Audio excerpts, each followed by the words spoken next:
बस under repair हैं। तो मेन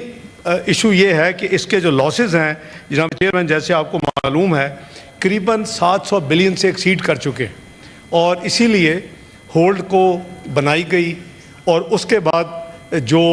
उसमें पार किए गए को करीबन 650 बिलियन का एग्जैक्ट नंबर इस वक्त नहीं है, मैं इसको अभी करीबन 650 बिलियन। तो जो प्रोसेस हुआ वो सब ने देखा कि बड़ा ट्रांसपेरेंट प्रोसेस हुआ पीए का निजकारी का एज़ पर ड्यू प्रोसेस जो प्राइवेटाइजेशन लॉ के तहत, और उसमें जितनी कार्रवाई थी वो सारी की सारी लाइव जो थी फाइनल प्रोसेस उसको लाइव टेलीकास्ट किया गया। चूँकि जो रिज़र्व प्राइस थी वो रिज़र्व प्राइस से कम बिड आई और जो एक पार्टी ने सिर्फ bid the that was not matching the reserve price, या मिनिमम प्राइस कह लें या रिज़र्व प्राइस कह लें। अब चूँकि वो ये सिचुएशन थी तो उसमें गवर्नमेंट ने कानून को फॉलो करते हुए उसको ऑब्वियसली रिजेक्ट कर दिया उस बिड को। ना व्हाट नेक्स्ट, जैसे उन्होंने कहा कि अब क्या प्लान है। The plan is very much in place. इसकी निजकारी प्रोसीड होगी और ये आगे भी ये थी, प्रेफरेबली ये नेशनल कैरियर है, ये बेहतर है कि कोई पाकिस्तान का कंसोर्शियम या कॉरपोरेट सेक्टर, जैसे आपके नेबरिंग कंट्री में हुआ है कि उनके कॉरपोरेट सेक्टर ने उस एयरलाइन कैरियर को उठाया और उसको दोबारा रिवाइव किया। तो ये मैं आपको अश्योर करता हूँ कि इस पर बिल्कुल काम हो रहा है और इस पर बड़ी तेज़ी के साथ इंशाअल्लाह ये जो प्रोसेस है आपको दोबारा नज़र आएगा, क्योंकि वो आप पिक एंड चूज़ नहीं कर सकते, इनकरेज कर सकते हैं, लेकिन प्रोसेस दोबारा एज़ पर लॉ दोबारा रोल आउट होगा। तीसरी बात जो मैं अर्ज़ करूँ कि जो यूके की फ़्लाइट्स की रिजम्पशन है उसके लिए हम पूरी कोशिश करें। कॉमनवेल्थ चोगम जो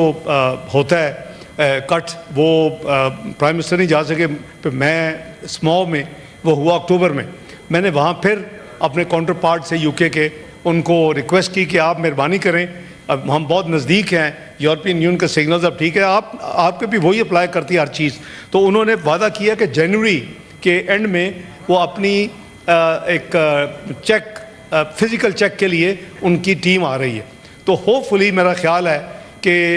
मार्च तक उनका जो इंटरनल प्रोसेस है, बोर्ड मीटिंग्स हैं, वो 6, 7, 8 हफ्ते लग जाते हैं। मार्च अप्रैल में इंशाअल्लाह गॉड विलिंग तो ये यूके का भी, वहाँ हमारा 1.7 मिलियन डियास्पोरा है। जैसे मोहतरमा ने कहा कि उनको बड़ी इनकन्वीनियंस है, एक तो किराए आसमान के हैं, दूसरा ट्रांस वो आपको जाना पड़ता है ट्रांजिट कहीं और, पहले तो 2-3 आपके ब्रेक जर्नीज़ होती हैं। तो इसमें बिल्कुल जो है वो पूरी तरह कमेटी भी काम कर रही है और एविएशन मिनिस्टर साहब भी उस पर अपनी एफर्ट्स कर रहे हैं। हम डिप्लोमेटिक पुश भी दे रहे हैं फॉरेन मिनिस्ट्री से, और कल भी रात हाई कमीशन जो यहाँ ब्रिटिश हाई कमीशन के नुमाइंदे हैं उनसे कल भी बात हुई है कि जी ये जो मुझे इंडिकेट किया गया था एंड ऑफ जनवरी उसको अब डिले ना किया जाए और आपका आए, ताकि प्रोसेस जो आगे जो जितने भी चंद हफ्ते लगने हैं, तो उम्मीद है इंशाल्लाह यूके का भी बड़ी जल्दी ये मुकम्मल होगा। जो मैं आई कंक्लूड, नमाज का भी टाइम है, जो अफसोसनाक बात है कि इतना बड़ा लॉस 4.5 साल 87 बिलियन पर एनम का रेवेन्यू लॉस, कुछ एक एक्शन इस मुल्क में नहीं हुआ कि किसने किया, क्यों किया। तो हमने ये ऑलरेडी आज काबीना में प्राइम मिनिस्टर साहब से रिक्वेस्ट की है कि इसके ऊपर एक इंक्वायरी होनी चाहिए इंडिपेंडेंट, कि जी ये क्यों हुआ, क्या वाकई वो उसमें था, ताकि